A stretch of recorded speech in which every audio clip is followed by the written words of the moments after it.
Aujourd'hui, nous parlons des bonnes pratiques à adopter lorsqu'on travaille dans un centre d'appel. Cette vidéo concerne les personnes qui travaillent déjà dans le domaine du service client, qui travaillent déjà en tant que téléconseiller et d'autres qui aimeraient faire carrière dans ce domaine. Par la même occasion, les personnes qui, n'est-ce pas, aimeraient monter en compétences, améliorer leurs différents chiffres, leurs différentes targets afin d'aspirer à d'autres postes dans l'entreprise.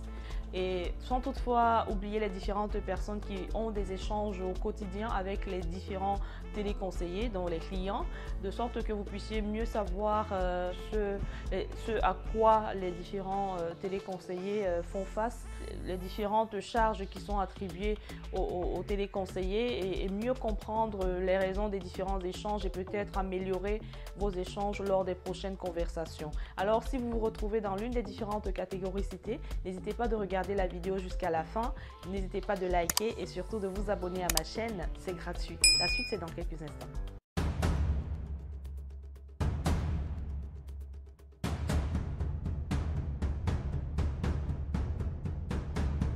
Hello tout le monde!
A dit que vous aurez accès à ces différentes informations plus tard. Mais c'est une grave erreur parce qu'en fait, si vous avez un problème pendant que vous allez commencer déjà la prise d'appel et vous n'aurez pas généralement la bonne réponse, vous ne saurez pas exactement où chercher, dans quel fichier la notion, quel jour est-ce que cette notion a été développée, vous n'aurez pas la possibilité de rapidement retrouver cette information. C'est la raison pour laquelle il est important, lorsque on est en train de vous expliquer certains éléments lors de la formation, il faut noter, il faut toujours prendre des notes parce que quelque part, les notes que vous prenez, un jour vous pouvez avoir à prendre un appel et le téléconseiller, le client que vous avez au bout du fil, lors de l'entretien, vous remarquez que vous avez des lacunes et vous vous souvenez que je me rappelle qu'on avait parlé de tel élément lors de la formation. Quand vous rentrez chez vous, vous n'avez pas la possibilité d'avoir accès à la base de données de l'entreprise pour pouvoir consulter justement la partie où vous avez fait la formation qui parlait de cette problématique. Vous voyez qu'il est important, lorsque vous avez votre bloc-notes où vous aviez pris des informations au préalable, vous pourrez jeter un coup d'œil et ça pourrait justement réveiller votre conscience et améliorer vos prochains échanges. Autre information, quand vous êtes en train de communiquer avec le client, il est très important, lorsque vous ne maîtrisez pas la problématique ou alors quand une information vous échappe, il faut toujours soit demander au client une petite... du moins, vous demandez au client s'il est d'accord que vous puissiez le mettre en attente 2 petites minutes. Ça dépend des règles fixées par l'entreprise pour laquelle vous travaillez, de sorte que vous puissiez, n'est-ce pas, prendre ces 2 minutes, 1 ou 2 minutes, afin de pouvoir vérifier rapidement, retrouver l'information que vous souhaitez avoir. Par ailleurs, si vous ne vous rappelez plus exactement, vous avez des collègues auprès de vous, vous avez la possibilité, il faut toujours vraiment adopter l'humilité, hein. C'est une qualité qu'il faut avoir quand vous souhaitez apprendre, surtout à vos débuts. Il faut toujours être très humble et vous rapprocher des collègues qui sont auprès de vous. C'est vrai que chacun a sa position, mais pendant 1 minute, vous pouvez vous rapprocher soit de votre support métier, soit de votre collègue qui est auprès de vous afin de prendre la bonne information. Mais la meilleure des choses, c'est de vous rapprocher d'une personne qui justement maîtrise bien le problème. Surtout le support métier, parce que c'est la personne vers laquelle vous devez vous rapprocher. C'est elle qui a justement les bonnes informations et qui pourrait mieux vous les communiquer. Par ailleurs, si vous pensez que lorsque vous êtes en train de faire la formation et qu'il y a des informations qui vous échappent, il faut toujours poser des questions, parce que c'est le seul moment où vous allez avoir la possibilité d'avoir des explications par rapport à certains éléments. Pendant la prise d'appel, il n'y a pas vraiment de temps à ce qu'on puisse vous faire un autre cours ou alors une formation particulière sur une information que vous n'avez pas bien assimilée.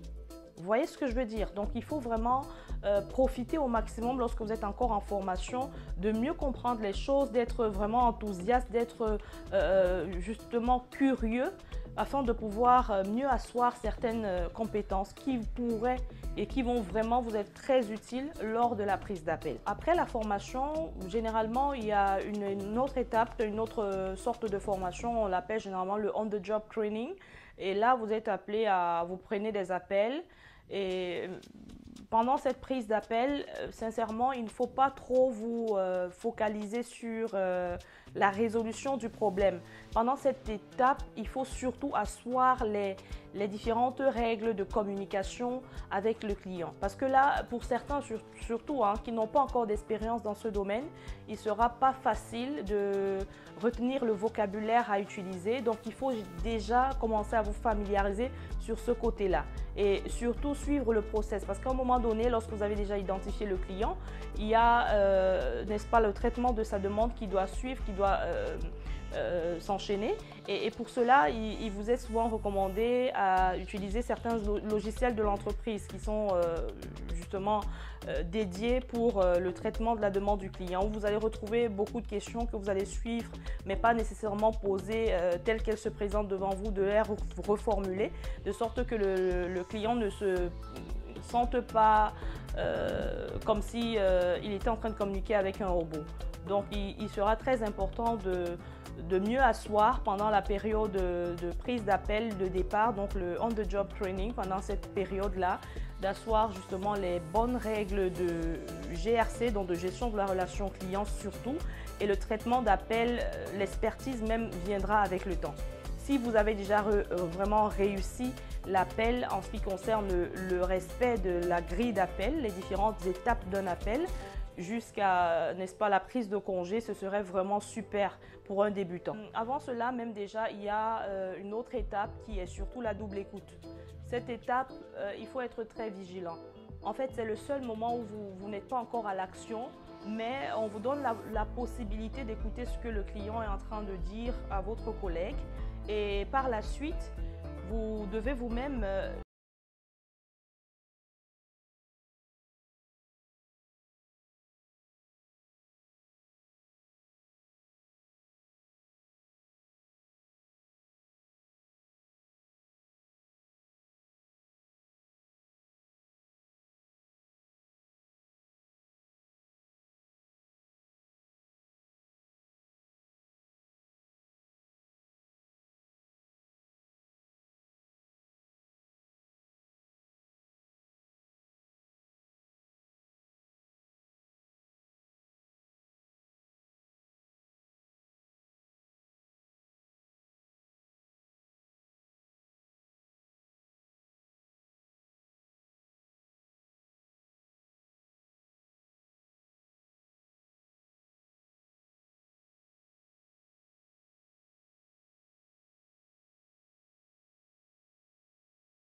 Il est toujours très important d'écouter plutôt que de chercher à dire ce qu'on va donner comme réponse au client. L'écoute active est très importante. Et quand je parle d'écoute active, ça veut dire qu'en même temps que le client est en train de vous expliquer le problème, non seulement vous écoutez parfaitement et très bien ce qu'il vous dit, mais vous prenez aussi des notes. Parce que pendant que le client est en train de vous expliquer le problème auquel il fait face, il va préciser avec détail à l'appui beaucoup d'informations dont vous aurez besoin pour le traitement de sa demande. Et si à un seul moment, vous négligez une petite information, vous allez vous retrouver en train de lui reposer ces mêmes questions par la suite. Et il se rendra compte que vous n'avez pas été attentif, que vous ne l'avez pas écouté et ça va créer son mécontentement. Donc, j'ai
problématique. Donc, à ces différents problèmes, des solutions proposées aux différents problèmes des clients, de certains clients.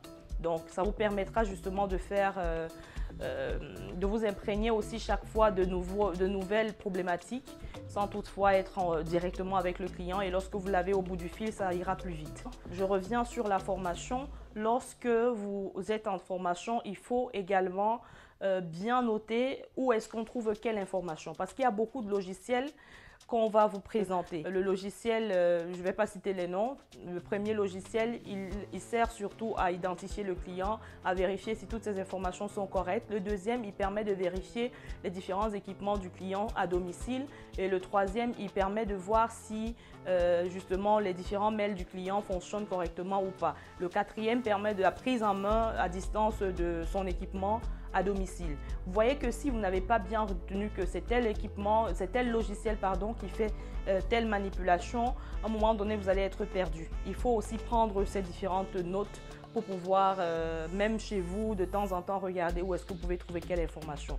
Je sais que pour un débutant, c'est très fastidieux, mais ce n'est que comme ça que vous allez améliorer votre manière de travailler dans l'entreprise, éviter d'accumuler beaucoup de lacunes. Parce que nous avons remarqué dans nos différentes équipes, en fait moi particulièrement, j'ai remarqué dans certaines équipes que j'ai eu à gérer, que les différents téléconseillers ont accumulé beaucoup de lacunes.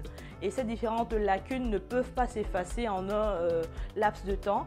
Et les téléconseillers en question les traînent depuis la formation. Vous comprenez que si vous ne donnez pas le paquet en début même de votre formation, ça va être très difficile de tenir. D'autres personnes se lassent à la fin même de la formation et décident de ne plus continuer. D'aucuns, c'est après le on-the-job training, car ils ont juste été stressés par le client et ils n'ont pas supporté. Il faut vraiment avoir de la persévérance dans ce métier. Parce que oui, même la mauvaise humeur du client, vous allez devoir faire face. Chaque fois. Et sachez que c'est l'un des points noirs de ce métier. Vous allez avoir à faire face tous les jours aux différentes mauvaises humeurs des clients. Car un client ne va pas vous appeler tout le temps, ne va pas vous appeler parce qu'il n'a pas de problème. Il y aura toujours un problème.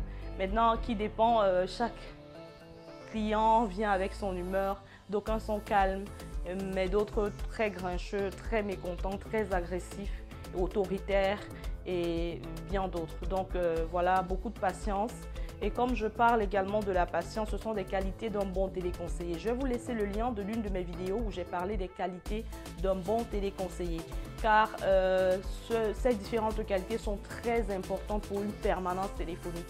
Il faut vraiment asseoir ces qualités ou alors les acquérir avec le temps. Car vous pourrez avoir des personnes qui, n'est-ce pas, ont un handicap lors du traitement de l'appel. Et ne pensez pas que ces personnes vont être rapides dans le traitement de la demande, vont être rapides dans les différentes manipulations à effectuer, contrairement à d'autres qui ont toutes leurs aptitudes. Alors ça va aller très rapidement. Donc il faudra comprendre d'être patient et s'adapter à chaque type de client. C'est aussi ça, il faut savoir s'adapter à chaque type de client pour éviter le mécontentement ou alors pour éviter la lassitude. Parce qu'à un moment donné, vous remarquerez même lorsque vous allez prendre les appels, il y a certains clients qui vont vous appeler et vous dire que « Madame, j'ai reçu un de vos collègues ce matin, il était très désagréable, il n'a pas été à l'écoute, il n'a pas bien traité ma demande, il était juste vraiment, il voulait juste se débarrasser de moi, je l'ai ressenti. » Et c'est vrai, moi je dis généralement, même le sourire au téléphone, c'est vrai que c'est au téléphone, mais il s'entend le sourire. Il s'entend. Toute vraiment attitude que vous allez adopter va jouer sur votre conversation téléphonique. Donc il faut faire attention. On va vraiment, il y a beaucoup d'informations que j'aimerais partager avec vous, mais si je reste sur une seule vidéo, ça va faire vraiment très long. Si vous avez des questions à me poser, n'hésitez pas à me laisser des commentaires. C'est toujours un plaisir de communiquer avec vous. Surtout, n'hésitez pas de m'écrire même sur ma boîte mail personnelle que j'ai laissée dans la description de cette vidéo. On se retrouve une prochaine fois pour une autre astuce, une autre information et d'autres petits secrets qui pourraient justement vous aider à améliorer votre quotidien professionnel. Merci beaucoup et je vous souhaite une très belle soirée. Au revoir, à la prochaine.